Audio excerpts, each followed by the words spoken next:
Bonjour et bienvenue sur ce plateau pour une édition spéciale consacrée à Amos Sport Business School. Aujourd'hui, je reçois Hélène Wendling. Bonjour Hélène. Bonjour Ludovic. Alors, présentez-vous, votre entreprise et votre secteur d'activité. Donc, je travaille pour le groupe Adidas et je suis responsable des ressources humaines pour toutes les populations marketing. Et donc, le groupe Adidas, comme vous le savez, c'est plusieurs marques, Adidas, Reebok, Rockport et TaylorMade, qui est plus connu au niveau des golfeurs. Alors justement, là, vous me dites que le secteur a beaucoup évolué. Dans quel sens a-t-il évolué ce secteur d'activité ?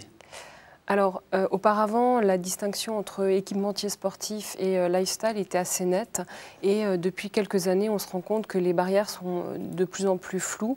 Et comme une partie d'Adidas, avec les marques notamment Originals, Neo, Y3 ou Silver sont très implantés dans le lifestyle et le streetwear. De la même manière, des enseignes comme H&M ou Desigual vont maintenant s'immiscer dans la pratique sportive. Et donc c'est un petit peu une nouveauté du secteur. Est-ce que ça veut dire qu'économiquement, ce secteur est porteur ? Oui, ce que ça signifie, c'est qu'on a surtout de nouveaux concurrents qu'on n'avait pas avant, puisqu'avant on avait grosso modo les équipementiers sportifs et quelques marques très pointues dans le streetwear, et que maintenant on va devoir faire face à d'autres enseignes qui ont une force commerciale très importante. Donc oui, ça challenge. Mais vous avez su et vous saurez vous adapter. Jusqu'ici, oui.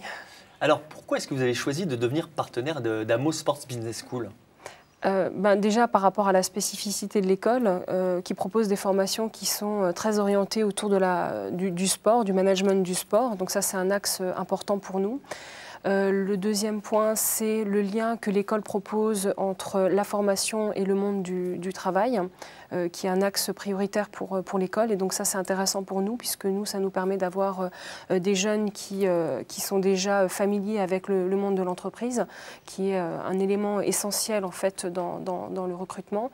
Et le troisième axe, c'est la connexion avec l'international. Alors justement, quelles sont les formations qui, au sein de l'école Amos, vous intéressent, vous, plus particulièrement ? La plupart des formations proposées par l'école, aujourd'hui, on a déjà eu des stagiaires qui ont été par la suite embauchés. On a mis en place ce partenariat maintenant il y a 3 ans et on continue chaque année à le renforcer pour qu'il perdure, quoi. Il n'y a pas une formation qui vous attire plus qu'une autre, un exemple concret qui pourrait donner envie à nos téléspectateurs de rejoindre Amos et puis ensuite, pourquoi pas, Adidas ? Après, aujourd'hui, on a en fait, si vous voulez, différents profils. Adidas a différents secteurs, c'est-à-dire qu'on a d'une part les fonctions commerciales. On a les fonctions au niveau du retail et des fonctions marketing, avec notamment le sports marketing, les chefs de produits. Ce qui fait que Amos peut répondre par ses formations à proposer des profils en fait, qui pourraient intégrer ces différents départements. Alors justement, quel serait l'intérêt pour un étudiant d'Amos de rejoindre Adidas et votre structure ? Alors, rejoindre Adidas, évidemment, on voit tout de suite le lien avec le sport. Donc, pour peu que les gens soient un tout petit peu passionnés de sport, ils peuvent y trouver leur compte et leur bonheur. Après, Adidas, c'est aussi un grand groupe. Donc, il y a des possibilités d'évolution, soit au sein du groupe en France, soit à l'international. Et puis, même si on n'est pas sportif, ce qui était mon cas, par exemple, avant d'intégrer Adidas, le sport et moi, ça faisait 2. Et puis, finalement, on est très vite rattrapé par la passion ambiante. La passion qui règne au sein de l'entreprise. Dernière petite question, un petit conseil aux Amosiens qui voudraient vous rejoindre ? De surtout pas lâcher l'affaire, de continuer. En fait, je sais que régulièrement, les étudiants postulent, que c'est très compliqué en fait.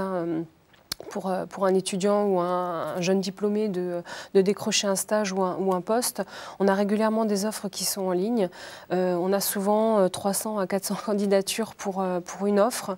La fois d'après, ne jamais penser que parce qu'ils ont envoyé leur CV une fois, le travail est fait. Vraiment d'insister, de régulièrement regarder le site, voir si des offres les intéressent. Parce que j'ai envie de dire, c'est l'investissement, voire l'acharnement qui peut parfois permettre de décrocher un job ou un stage. Ne pas lâcher l'affaire, c'est le mot de la fin. Hélène Wendling, merci beaucoup. Au revoir. Merci Ludovic. Au revoir.